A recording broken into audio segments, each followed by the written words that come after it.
Mark, he's one of the students at Michigan Tech University. We've gotten to know him a little bit through coming up here. He's one of the leaders in this place that got us set in place at Michigan Tech, who is going to eventually be taking over some of the things. And I just wanted to ask him about his last week or so. He said things have been kind of interesting. He works at Subway, and so just wanted him to share a little bit of what God's doing. Yeah, it's good. After last Monday, things have been crazy good. I'm getting words for people walking into Subway while I'm working, so I mean, asking my coworkers to hang on a second, I gotta pray for this person. Thursday night, a couple of my friends and I, we just walked up and down campus here, praying, singing praises, worshiping God, and it was awesome. We got to the end of campus, and I don't know how people heard us, but someone shouted out the windows, "Freaks!" So Jesus freaks, let's go. It's been awesome watching him come alive and just seeing what God's done, and really seeing him unleashed on this campus. And the testimonies that he's sharing are just one of many that are coming out of his life over the last few weeks. So it's just been a privilege watching that. Okay, well, it all started with right before we're leaving One Hope. Mary thought she should pray for me with headaches and everything, so she prayed for me and healed my sinuses. And then we were in the car on the way home, and I just got this incredible bad left shoulder pain. And all of a sudden I just felt like I should ask Jamie how her left shoulder was, and she was like, "It's been killing me for a while." So Beth was like, "Right now, Christina, pray for her right now." So I unbuckled in the front seat, turned around, and we just started unleashing on her.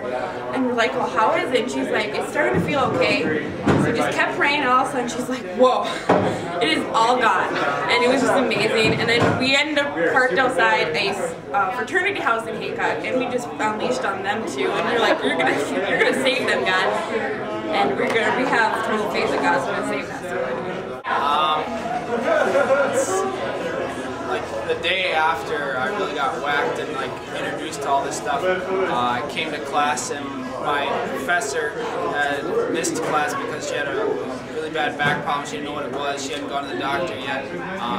Somehow I mustered up the courage to go pray for her. I went and talked to her, asked her if I could pray for her. She's like, "Yeah," and I was like, "Can I pray right now?" And she's like, "Well, yeah." So she's sitting on the stool, and I'm like, "All right, well, I don't know." Like I had no idea what I was doing. I was like, "Okay, Mark," and she's like, I was like, "How's it feel?" She's like, "Well, it still hurts." And she kind of turned weird and just took off and said, "I have to go give this person this test." And I'm like, well, I don't know. I was gone the next class because I was out of town, and came back, and I didn't even get to ask her. Someone else goes, "Hey, how's your back?" She goes, "You know, the funniest thing happened. It got better before I even went to the doctor."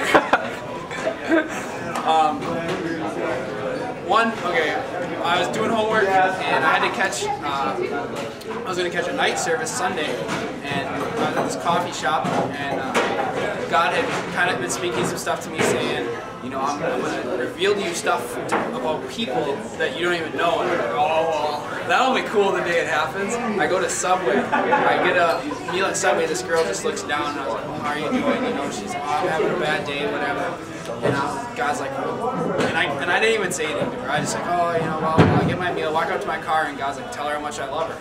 So I went back in and I said, this might sound crazy, but God loves you more than you will ever know. And she's like, well, that's not crazy. I've been dealing with all this stuff, and and she just goes on and on how she's been reading her Bible, and she stopped, and she has, and just that it was really big encouragement. And so I go to night church, and God says, I'm not done with her yet. Go back, and he gives me this huge, like this long prophecy about how she has an abundant life, how he's going to restore her family, how he wants to bring healing to her.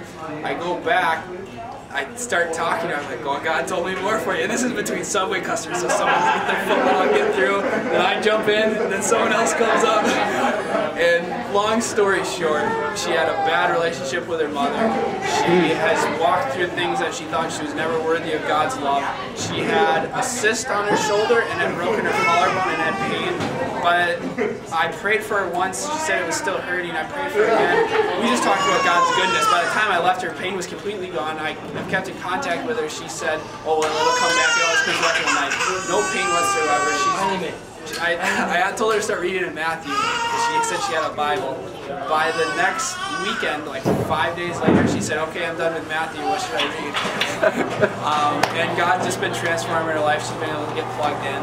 I had another buddy I've been weightlifting with in the morning, and able to share with him some. He's had this tendonitis in his knee for almost a year. It never goes away. He plays baseball in the spring all summer. He plays basketball all year, and he's always training. And it really bugs him because he's a pitcher, and he always has to pivot on that knee.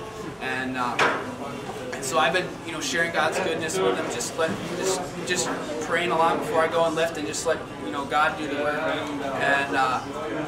And so finally I was like, "Can I pray for your knee?" And he's like, "Yeah, of course, do it." And so I prayed for him, and he's like, "Well, it feels a little better, but it's not all the way better." And I just felt like I needed to tell him it's going to be healed. It's going to be healed. And I was like, "Oh, it's going to be healed. Your knee's going to get better." He left the next day, texted me at like 2 a.m. "Hey, I woke up, no pain, complete range of motion, I'm healed." Within 2 weeks later, he accepted Christ, and I've been able to just get it in with him more, and it's been awesome.